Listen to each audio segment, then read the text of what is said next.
ഇതുപോലെ തനിക്കുള്ളതെല്ലാം ഉപേക്ഷിക്കാതെ നിങ്ങളിൽ ആർക്കും എൻ്റെ ശിഷ്യനാവുക സാധ്യമല്ല. ഉപ്പ് നല്ലത് തന്നെ, എന്നാൽ ഉറ കെട്ടുപോയാൽ അതിനെങ്ങനെ ഉറകൂട്ടും? മണ്ണിനോ വളത്തിനോ അത് ഉപകരിക്കുകയില്ല. ആളുകൾ അത് പുറത്തെറിഞ്ഞു കളയുന്നു. കേൾക്കാൻ ചെവിയുള്ളവൻ കേൾക്കട്ടെ.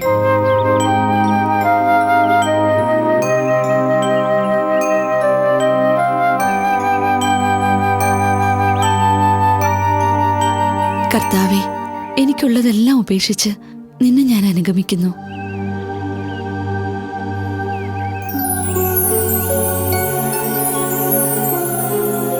ഇവൻ പാപികളെ സ്വീകരിക്കുകയും അവരോട് കൂടെ ഭക്ഷണം കഴിക്കുകയും ചെയ്യുന്നു.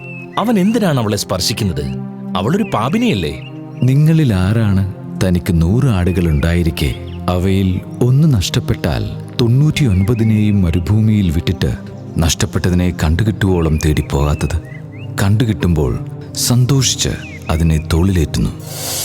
92, 93, 94, 95, 96, 97, 98, 99, 99, 100 ഉണ്ടായിരുന്നല്ലോ. ഒരെണ്ണം എവിടെ പോയി?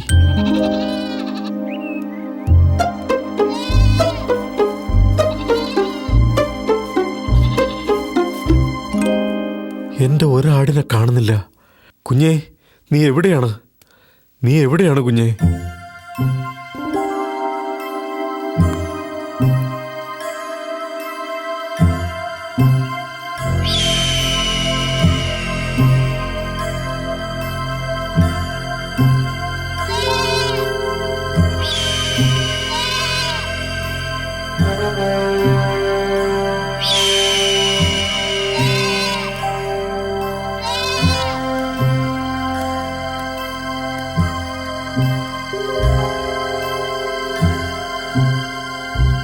നിങ്ങൾ എൻ്റെ ആടിനെ കണ്ടുവോ?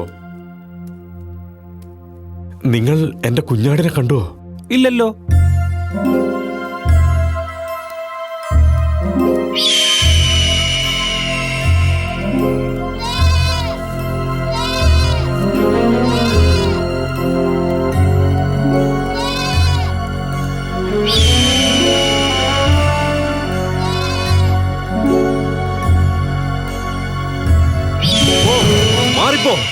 ഇതെന്റെ കുഞ്ഞാടാണ്. എന്റെ അടുക്കൽ നിന്ന് അതിനെ എടുത്തു മാറ്റാൻ ആർക്കും സാധ്യമല്ല.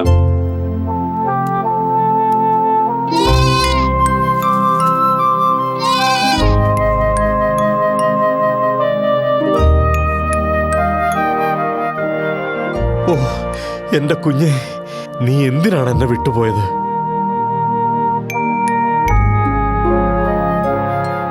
സാരമില്ല, ഞാൻ നിന്നെ ഒരിക്കലും തള്ളിക്കളയില്ല.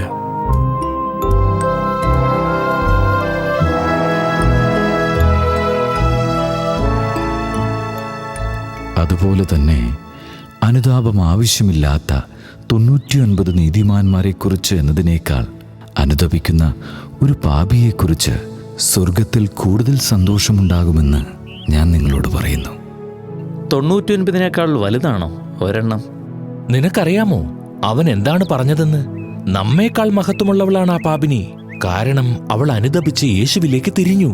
ഇത് വിസ്മയനീയമാണ്. എനിക്ക് മനസ്സിലാകുന്നില്ല. പിതാവേ, അവിടുത്തെ ഞാൻ സ്തുതിക്കുന്നു. എന്തെന്നാൽ അങ്ങ് ഇവ ജ്ഞാനികളിൽ നിന്നും ബുദ്ധിമാന്മാരിൽ നിന്നും മറച്ചുവെക്കുകയും ശിശുക്കൾക്ക് വെളിപ്പെടുത്തുകയും ചെയ്തു. അതേ പിതാവേ, അതായിരുന്നു അവിടുത്തെ അഭീഷ്ടം.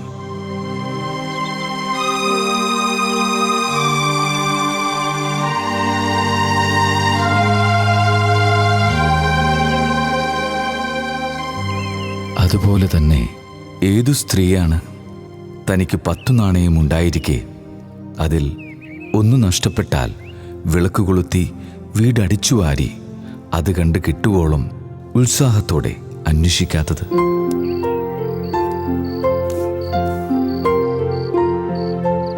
എന്നെ ഒന്ന് സഹായിക്കാമോ? പറയൂ, എന്താണ് കാര്യം? എനിക്ക് കുറച്ച് പണം കടം വേണം. കുറച്ച് ദിവസം കഴിഞ്ഞ് തിരിച്ചു തരാം. ഓ, അതിനെന്താ, ഞാൻ തരാം. ഒന്ന് നിൽക്കൂ, കുറച്ചു നേരം നിൽക്കൂ.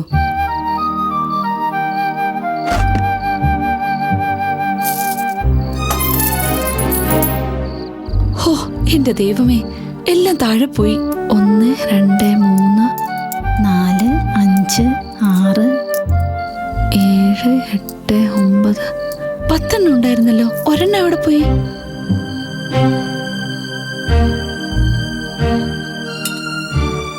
നാണയം വീടിനകത്ത് തന്നെ ഉണ്ടെന്ന് എനിക്കറിയാം. അതെവിടെ പോവാൻ? എനിക്ക് നഷ്ടപ്പെട്ടു. ഞാൻ ഉറപ്പായും കണ്ടുപിടിക്കും. അന്വേഷിക്കുവിൻ, കണ്ടെത്തും.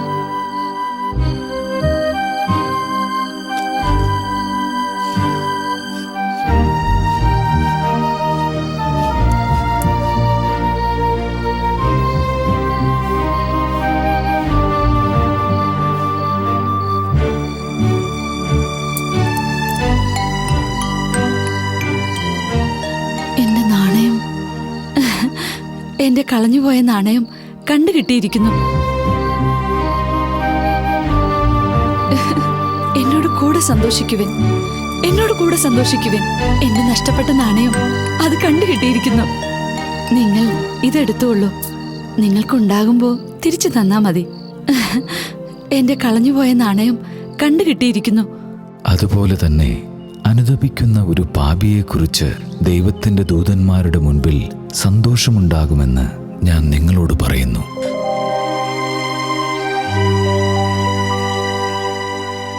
ഒരു മനുഷ്യന് 2 പുത്രന്മാരുണ്ടായിരുന്നു. ഇളയവൻ പിതാവിനോട് പറഞ്ഞു, പിതാവേ, സ്വത്തിൽ എൻ്റെ ഓഹരി എനിക്ക് തരിക. അവൻ സ്വത്ത് അവർക്കായി ഭാഗിച്ചു. ഏറെ താമസിയാതെ ഇളയ മകൻ എല്ലാം ശേഖരിച്ചുകൊണ്ട് ദൂരദേശത്തേക്ക് പോയി. അവിടെ ധൂർത്തനായി ജീവിച്ച് സ്വത്ത് നശിപ്പിച്ചു കളഞ്ഞു. അവനെല്ലാം ചിലവഴിച്ചു കഴിഞ്ഞപ്പോൾ ആ ദേശത്ത് ഒരു കഠിന ക്ഷാമമുണ്ടാവുകയും അവൻ ഞെരുക്കത്തിലാവുകയും ചെയ്തു. അവൻ ആ ദേശത്തെ ഒരു പൗരന്റെ അടുത്ത് അഭയം തേടി. അയാൾ അവനെ പന്നികളെ മേയിക്കാൻ വയലിലേക്ക് അയച്ചു. പന്നി തിന്നിരുന്ന തവിടെങ്കിലും കൊണ്ട് വയറു നിറയ്ക്കാൻ അവൻ ആശിച്ചു.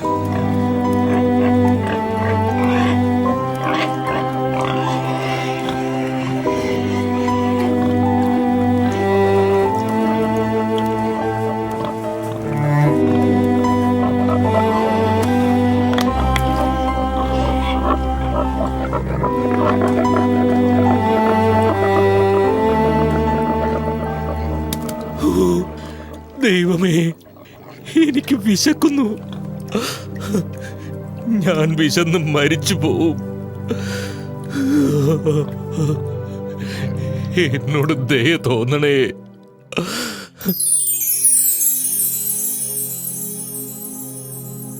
മോനെ, നീ എന്തിനെന്നെ വിട്ടുപോയി? ഇവിടെ നിനക്ക് ആവശ്യത്തിൽ കവിഞ്ഞുണ്ടല്ലോ.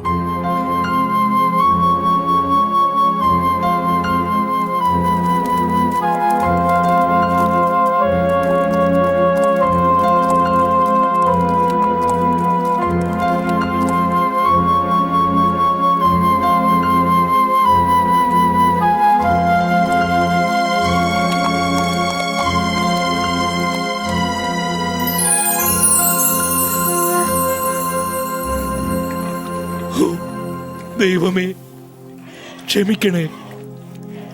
ഞാൻ എന്തിനിങ്ങനെ ചെയ്തു? ഞാൻ ദുർഭകനായ മനുഷ്യൻ. എന്നോട് കരുണ തോന്നണേ.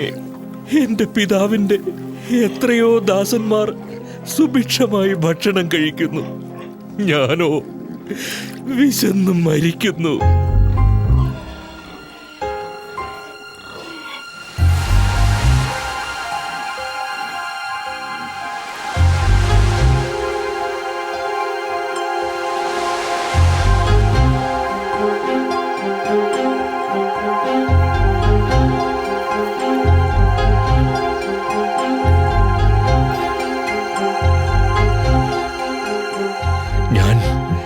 എന്റെ പിതാവിന്റെ ഭവനത്തിലേക്ക് പോകും. ഞാൻ പിതാവിന്റെ പക്കലേക്ക് പോകും.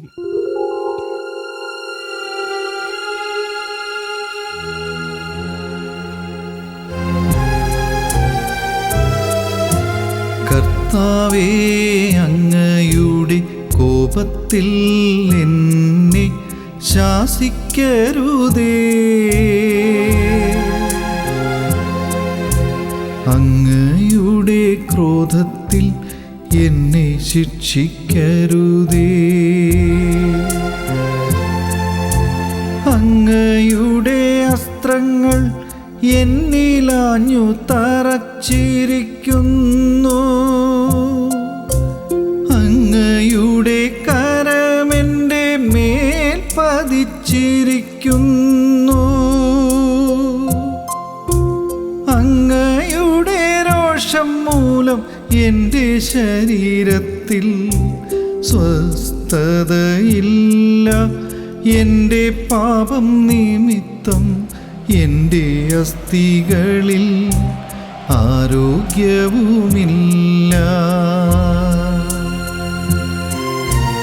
എൻ്റെ അകൃത്യങ്ങൾ എൻ്റെ തലയ്ക്കു മുകളിൽ ഉയർന്നിരിക്കുന്നു. അതെനിക്കു താങ്ങാനാവാത്ത ചുമടായിരിക്കുന്നു. എൻ്റെ ഭോഷത്വം മൂലം എൻ്റെ വ്രണങ്ങൾ അഴുകി നാറുന്നു. ഞാൻ കുനിഞ്ഞു നിലം പറ്റി. ഞാൻ അങ്ങനെ ചെയ്യരുതായിരുന്നു. ദിവസം മുഴുവൻ ഞാൻ വിലപിച്ചു കഴിയുന്നു.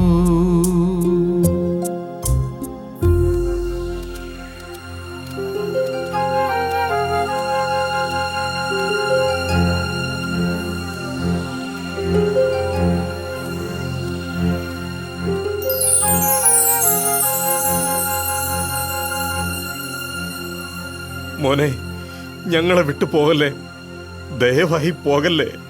കർത്താവേ, അവനോട് കരുണ തോന്നണേ.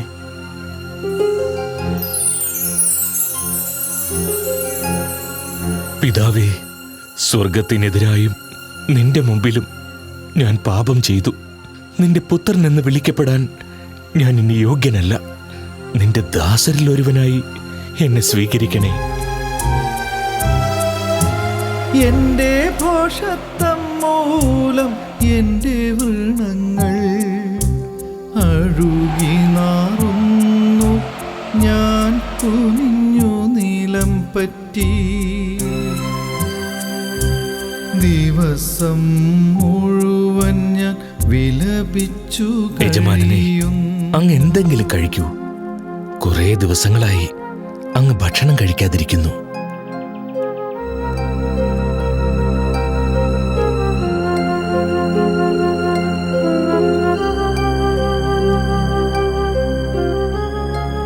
മോനെ, നീ എവിടെയാണ്?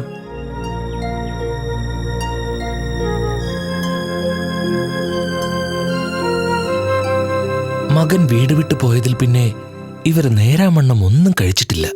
എത്ര നാളിങ്ങനെ വിഷമിച്ചിരിക്കും? എൻ്റെ അരക്കെട്ട് ജ്വരം കൊണ്ടു പൊള്ളുന്നു. എൻ്റെ ശരീരത്തിന് തീരെ സൗഖ്യമില്ല.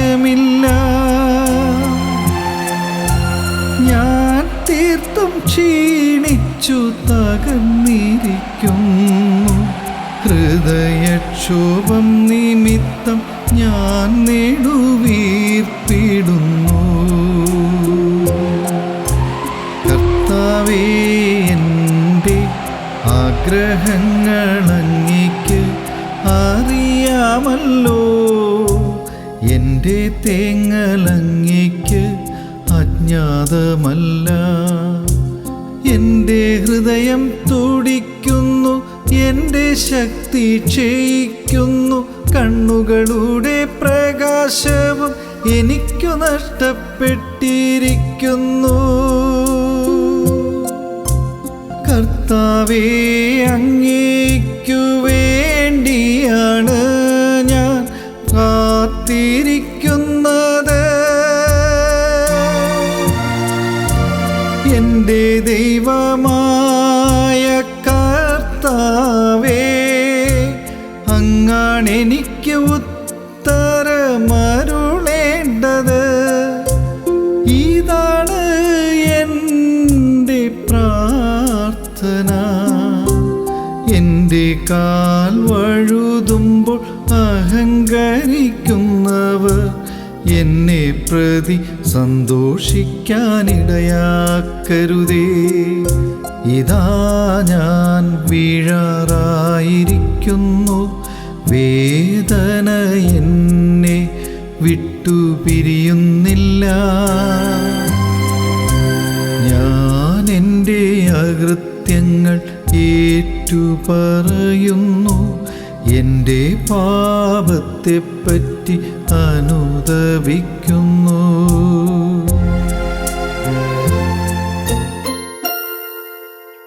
ഹേയ്, നോക്കൂ, അവൻ തിരിച്ചു വന്നു. ഇതാ എൻ്റെ മോൻ, അവൻ തിരിച്ചു വന്നു.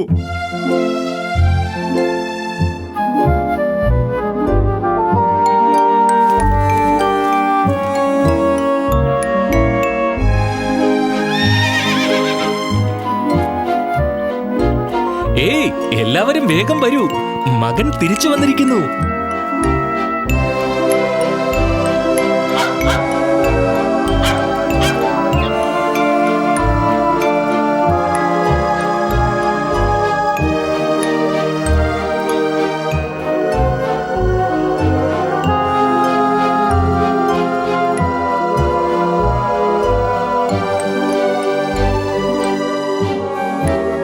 ദൈവമേ, നന്ദി, അങ്ങെന്റെ പ്രാർത്ഥന കേട്ടു.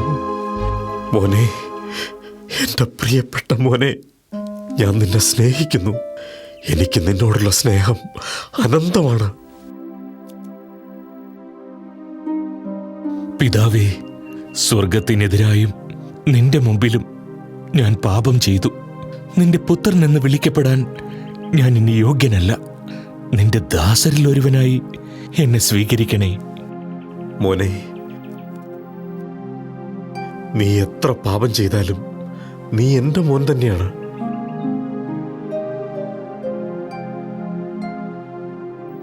ഉടനെ മേൽത്തരം വസ്ത്രം കൊണ്ടുവന്ന് ഇവനെ ധരിപ്പിക്കുവിൻ. ഇവന്റെ കയ്യിൽ മോതിരവും കാലിൽ ചെരുപ്പ് അണിയിക്കുവിൻ. കൊഴുത്ത കാളക്കുട്ടിയെ കൊണ്ടുവന്നുകൊള്ളുവിൻ. നമുക്ക് ഭക്ഷിച്ചാഹ്ലാദിക്കാം. എൻ്റെ ഈ മകൻ മൃതനായിരുന്നു, അവനിതാ വീണ്ടും ജീവിക്കുന്നു. അവൻ നഷ്ടപ്പെട്ടവനായിരുന്നു, ഇപ്പോൾ വീണ്ടു കിട്ടിയിരിക്കുന്നു. ഇതെന്ത് നീതി! പാപം ചെയ്തവർ ശിക്ഷിക്കപ്പെടേണ്ടേ? ദൈവം തൻ്റെ പുത്രനെ ലോകത്തിലേക്ക് അയച്ചത് ലോകത്തെ ശിക്ഷയ്ക്ക് വിധിക്കാനല്ല, പ്രത്യുത അവൻ വഴി ലോകം രക്ഷ പ്രാപിക്കാനാണ്. എൻ്റെ മോനെ, ഞാൻ നിന്റെ എല്ലാ പാപങ്ങളും ക്ഷമിക്കുകയും നിന്നെ നീതിയുടെ വസ്ത്രം ധരിപ്പിക്കുകയും ചെയ്യുന്നു. ഞാൻ നിന്റെ ഐശ്വര്യം പുനഃസ്ഥാപിക്കും. നീ എൻ്റെ പ്രിയ പുത്രനാണ്. നിനക്കെൻ്റെ സ്വത്തിൽ എല്ലാ അവകാശങ്ങളും ഉണ്ടായിരിക്കും. ഈ പുതിയ പാദരക്ഷകൾ ധരിക്കുക. തെന്നുന്ന പാതകളാണ് നമുക്ക് മുൻപിൽ എപ്പോഴും, എന്നാൽ ഇനി നീ വീഴുകയില്ല. കർത്താവിനു കൃതജ്ഞതയർപ്പിക്കുവിൻ. അവിടുന്ന് നല്ലവനാണ്. അവിടുത്തെ കാരുണ്യമെന്നേക്കും നിലനിൽക്കട്ടെ. നിൽക്കുന്നു.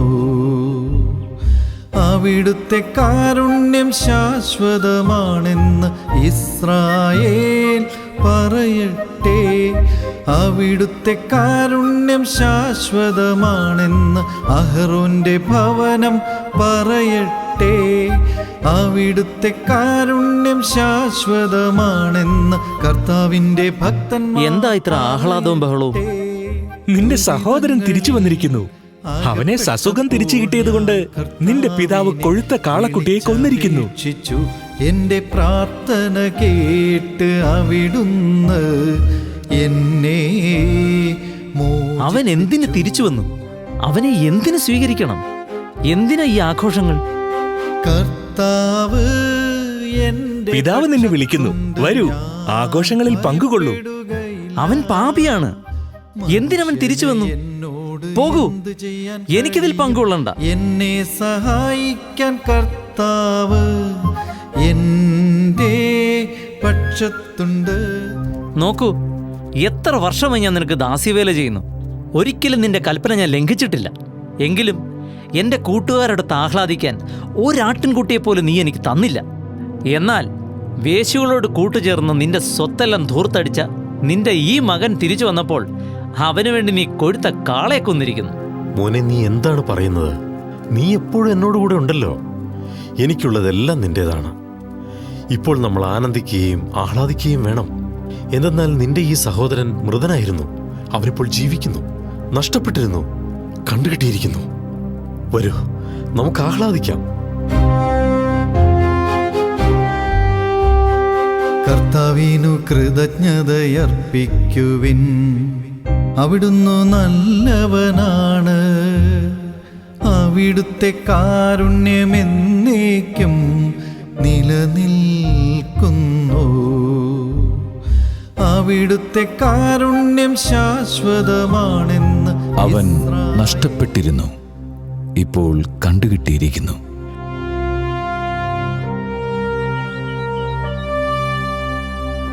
യേശുവിന്റെ ഈ പ്രബോധനങ്ങളിൽ വലിയ ജ്ഞാനം മറഞ്ഞിരിക്കുന്നു എന്ന് ഞാൻ മനസ്സിലാക്കുന്നു. നിക്കോദേമോസേ, എനിക്ക് തോന്നുന്നു നഷ്ടപ്പെട്ട് കണ്ടുകിട്ടിയ ആ ആട്ടിൻകുട്ടി നഷ്ടപ്പെട്ട് കിട്ടിയ മകനെയാണ് സൂചിപ്പിക്കുന്നത് എന്ന്. അതെ റബ്ബി, താങ്കൾ പറയുന്നത് ശരിയാണ്.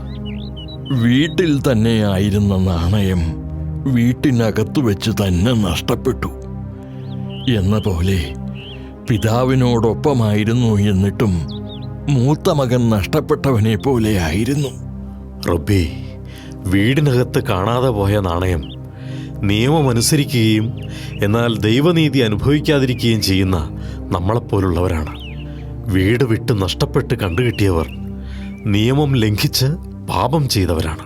എന്നാൽ ഇപ്പോൾ ഇരു കൂട്ടരും നീതീകരിക്കപ്പെട്ടിരിക്കുന്നു. അവൻ നമ്മുടെ സമാധാനമാണ്. ഇരു കൂട്ടരെയും അവൻ ഒന്നിപ്പിക്കുകയും ശത്രുതയുടെ മതിലുകൾ തകർക്കുകയും ചെയ്തിരിക്കുന്നു. നിയമവും പ്രവാചകന്മാരും യോഹന്നാനോടൊപ്പം അവസാനിച്ചിരിക്കുന്നു. നിയമത്തെയോ പ്രവാചകന്മാരെയോ അസാധുവാക്കാനാണ് ഞാൻ വന്നതെന്ന് നിങ്ങൾ വിചാരിക്കരുത്. അസാധുവാക്കാനല്ല, പൂർത്തിയാക്കാനാണ് ഞാൻ വന്നത്. ആകാശവും ഭൂമിയും കടന്നു പോകുന്നതുവരെ സമസ്തവും നിറവേറുവോളം നിയമത്തിൽ നിന്ന് വള്ളിയോ പുള്ളിയോ മാറുകയില്ലെന്ന് സത്യമായി ഞാൻ നിങ്ങളോട് പറയുന്നു. ഈ പ്രമാണങ്ങളിൽ ഏറ്റവും നിസ്സാരമായ ഒന്ന് ലംഘിക്കുകയോ ലംഘിക്കാൻ മറ്റുള്ളവരെ പഠിപ്പിക്കുകയോ ചെയ്യുന്നവൻ സ്വർഗരാജ്യത്തിൽ ചെറിയവനെന്ന് വിളിക്കപ്പെടും. എന്നാൽ അതനുസരിക്കുകയും പഠിപ്പിക്കുകയും ചെയ്യുന്നവൻ സ്വർഗരാജ്യത്തിൽ വലിയവനെന്ന് വിളിക്കപ്പെടും. നിങ്ങളുടെ നീതി നിയമജ്ഞരുടെയും ഫരിസയരുടെയും നീതിയെ അതിശയിക്കുന്നില്ലെങ്കിൽ നിങ്ങൾ സ്വർഗരാജ്യത്തിൽ പ്രവേശിക്കുകയില്ലെന്ന് ഞാൻ നിങ്ങളോട് പറയുന്നു.